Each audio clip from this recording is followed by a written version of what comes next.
और इस मसले पर बात करने के लिए हमारे साथ राज्यसभा से नेता आम आदमी पार्टी के संजय सिंह मौजूद हैं। मेरा पहला सवाल आपसे यही है कि सोनिया गांधी और राहुल गांधी को, क्योंकि ईडी की बात करें और आज ताज़ा खबर ईडी की कार्रवाई की कांग्रेस के इन दो नेताओं से जुड़ी हुई है, सोनिया गांधी राहुल गांधी को समन भेजा है, आप क्या कहेंगे? जी नमस्कार, और आपके दर्शकों को नमस्कार। निधि जी देखिए, मैं तो जो ईडी का केस सत्येंद्र जैन को लेके है उस पर अपनी बात रख सकता हूं, और मैं यही बता सकता हूं कि ये 8 साल पुराना मामला है। 7 बार ईडी के सामने पेश हुए सत्येंद्र जैन, और कभी भी उनको गिरफ्तार करने की जरूरत ईडी ने महसूस नहीं की। जब वो हिमाचल प्रदेश के इंचार्ज बनाए जाते हैं और आम आदमी पार्टी की सक्रियता वहां लगातार बढ़ती है, बहुत सारे मजबूत लोग दूसरी पार्टियों से आम आदमी पार्टी में शामिल होते हैं, केजरीवाल जी की रैलियां होती हैं, तो उस हार की बौखलाहट से इन्होंने ऐसे समय में गिरफ्तार किया जब वहां पे चुनाव होने वाले हैं 2-3 महीने के बाद, 4 महीने के बाद। दूसरी बात, मैं ये पूछना चाहता हूं कि इस वक्त ज्यादा महत्वपूर्ण विषय क्या है? देश की चिंता का सबसे बड़ा विषय क्या होना चाहिए? आज जिस प्रकार से कश्मीरी पंडितों की हत्या हो रही है, वो कह रहे हैं कि हम यहां से पलायन कर जाएंगे। आज आतंकवादी घटनाएं कश्मीर में बढ़ी हैं।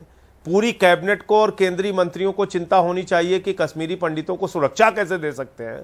उनको चिंता हो रही है कि सत्येंद्र जैन और आम आदमी पार्टी को बदनाम कैसे कर सकते हैं। तो इस प्रकार के जांच एजेंसियों का दुरुपयोग, निधि जी, कोई पहली बार हमारे खिलाफ नहीं हुआ है। आपको याद होगा कि मुख्यमंत्री के दफ्तर पे सीबीआई का छापा हुआ था, उप मुख्यमंत्री के घर पे सीबीआई का छापा हुआ, 400 से अधिक फाइलें हमारी जांच कराई गई, 34 विधायकों को उठा के जेल में डाला, और सारे मामले में कोर्ट में बरी किया, और सारे मामलों में पाक साफ निकल के आम आदमी पार्टी के नेता बाहर आए। और इस मामले में भी सत्येंद्र जैन पे कोई कार्रवाई नहीं हो पाएगी, क्योंकि ये फर्जी और बेबुनियाद मामला है।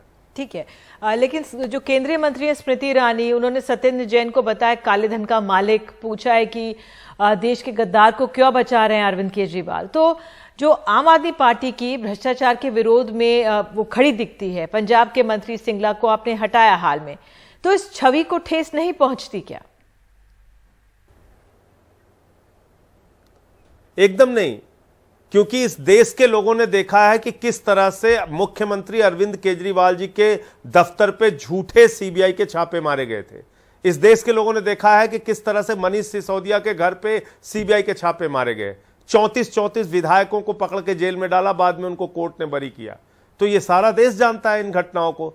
इन्हीं सत्येंद्र जैन को एक दूसरे मामले में सीबीआई ने 1 साल तक पहले पी दाखिल की, प्राइमरी इंक्वायरी करने के बाद एफआईआर दाखिल की, और 5 साल के बाद कह दिया कि साहब इनके खिलाफ कोई साक्ष्य नहीं। तो इन जांच एजेंसियों का जिस प्रकार से भारतीय जनता पार्टी दुरुपयोग कर रही है, इससे इनकी प्रतिष्ठा पर भी चोट लग रही है। और स्मृति ईरानी जी क्या कह रही हैं वो ज्यादा महत्वपूर्ण नहीं है, क्योंकि वो एक ऐसी पार्टी से बिलोंग करती हैं जिनका राष्ट्रीय अध्यक्ष कैमरे पर रिश्वत लेते हुए पकड़ा गया। वो एक ऐसी पार्टी से बिलोंग करती हैं जिसका नाम 500 करोड़ के जहाज राफेल को 1627 करोड़ में खरीदने का मामला सामने आया, जिन लोगों का नाम प्रभु श्री राम के मंदिर में चंदा चोरी में आता है। तो वो एक ऐसी पार्टी को में है स्मृति ईरानी जी, जो तो भ्रष्टाचार में आंकन डूबी हुई। आपको याद होगा इनके केंद्रीय मंत्री कहते थे कि पैसा रुपया तो नहीं, खुदा तो नहीं, लेकिन खुदा से कम भी नहीं। तो ये इन लोगों पे एक नहीं अनेक, अभी तो मैं उत्तर प्रदेश के आपको बता सकता हूं, जल जीवन मिशन का घोटाला, ऑक्सीमीटर, थर्मोमीटर, वेंटिलेटर की खरीद में घोटाला। तो घोटाले, भ्रष्टाचार की तो एक लंबी फहरिस्त भारतीय जनता पार्टी से जुड़ी हुई है। ये लोग क्या बात करेंगे? इनको एक, और गद्दार की बात, गद्दार जैसे शब्द का इस्तेमाल कर रही हैं। मुझे तो अफसोस है उनकी इस मानसिकता पे। अरे भाई, उनका एक पूर्व मंत्री के.एस. ईश्वरप्पा जो विधायक है मौजूदा कर्नाटका का, वो कह रहा है भारत का तिरंगा बदल देना चाहिए, राष्ट्रीय ध्वज का ये लोग विरोध करते हैं। तो उस गद्दार के खिलाफ क्या कार्रवाई की इन लोगों ने? बस खाली एक बड़े पदों पर बैठे हैं इसलिए किसी को कुछ भी बोल देना है, किसी को गद्दार बोल देना है, किसी को देशद्रोही बोल देना है। गद्दारीपन की कार्रवाई तो ये लोग कश्मीरी पंडितों के साथ कर रहे हैं। कश्मीर की सुरक्षा पे कुछ नहीं बोल रहे हैं लोग। बिल्कुल, ये बहुत तो अहम। स्मृति ईरानी जी क्या करें वो ज्यादा महत्वपूर्ण नहीं है, क्योंकि कई बार ये देखने को मिलता है कि ये लोग बाद में बड़े आराम से किसी भी मामले में बच के निकल जाते हैं। कहते अपने इनके खुद के कागज फर्जी होते हैं, बाद में जो कागज दिखाते हैं उसको भी फर्जी दिखाते रहते हैं। लेकिन अब आप भी कह रहे हैं कि सब ये सब मनगढ़ंत आरोप है, कांग्रेस भी कह रही है 7 साल बाद ईडी को लाया गया है, वो जो आरोप लगाए जा रहे हैं इन पर वो काल्पनिक है। कांग्रेस पर कुछ कहेंगे या नहीं कहेंगे? देखिए, कल तक तो कांग्रेस के लोग एकदम से जोर जोर से चिल्ला चिल्ला के कह रहे थे कि भाई सत्येंद्र जैन के खिलाफ सख्त से सख्त कार्रवाई होनी चाहिए और उनको तो बहुत सही किया गया है, और अब आज उनको भी जवाब देना चाहिए। वो लोग भी अपना पक्ष रखें, बताएं। अब वो ईडी के कार्रवाई को सही मानते हैं कि गलत मानते हैं, बताएं वो लोग। तो ईडी और सीबीआई जैसी जांच एजेंसियों का दुरुपयोग होता है, ये कोई पहली घटना नहीं है। ये लगातार देश में अलग अलग घटनाओं में देखने को मिला है, और कम से कम आम आदमी पार्टी के लिए तो मैं कह सकता हूं निधि जी कि हम लोग इसके सबसे बड़े भुक्तभोगी हैं।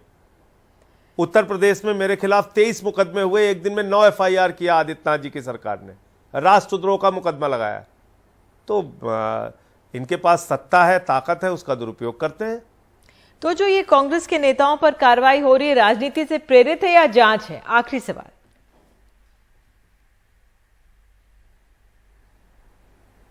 नहीं, मैं ये कह रहा हूं कि ईडी, सीबीआई, इन तमाम एजेंसियों का दुरुपयोग भारतीय जनता पार्टी अलग अलग घटनाओं में करती रही है, और मुसीबत यह हो जाती है कि जब वो दुरुपयोग आम आदमी पार्टी के खिलाफ होता है तो कांग्रेस बीजेपी दोनों एक हो जाती हैं।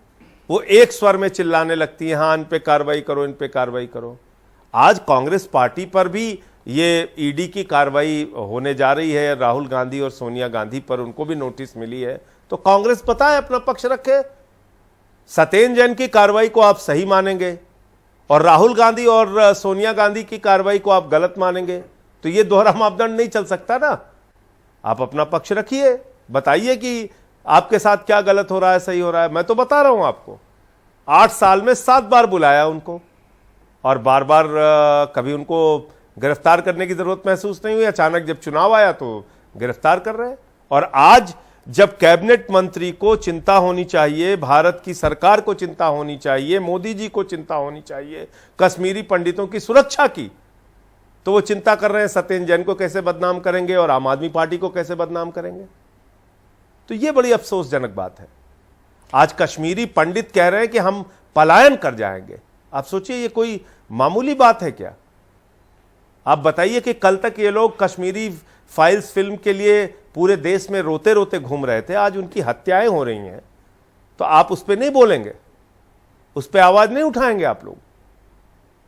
तो ये बहुत ही एक अजीब सा चेहरा इस सरकार का देखने को मिल रहा है देश के सामने।